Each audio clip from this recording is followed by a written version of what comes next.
11 years ago, I was starring in a new play in this theatre in the West End. After just 3 performances, I walked out.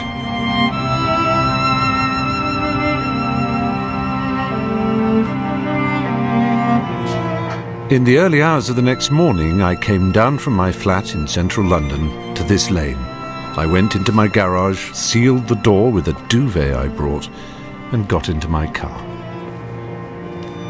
Sat there for at least, I think, 2 hours in the car, my hands on the ignition key. It was a suicide attempt, not a cry for help. I drove to the south coast and took a ferry to Europe. I just knew I couldn't be at home. I couldn't be in London. I couldn't be in England.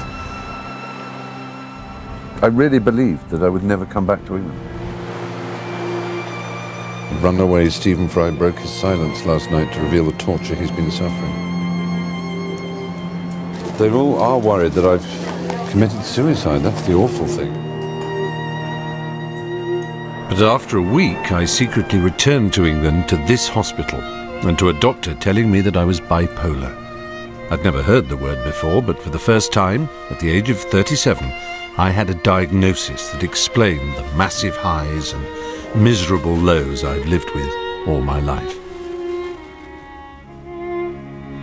There's no doubt that I do have extremes of mood that are greater than just about anybody else I know. The psychiatrist in the hospital recommended I take a long break. I came here to America, and for months I saw a therapist and walked up and down this beach. My mind was full of questions. Am I now mad? How have I got this illness? Could it have been prevented? Can I be cured of it? Since then, I've discovered just how serious it is to have bipolarity, or manic depression, as it's also called. 4 million others in the UK have it, and many of the seriously ill end up killing themselves. So I've decided to speak out about my mental illness, and it is a mental illness. I want to talk to others who have it about what triggered it in them and how it took over their lives. And I want to find out answers to what still worries me. Was I diagnosed correctly? And am I getting better or worse?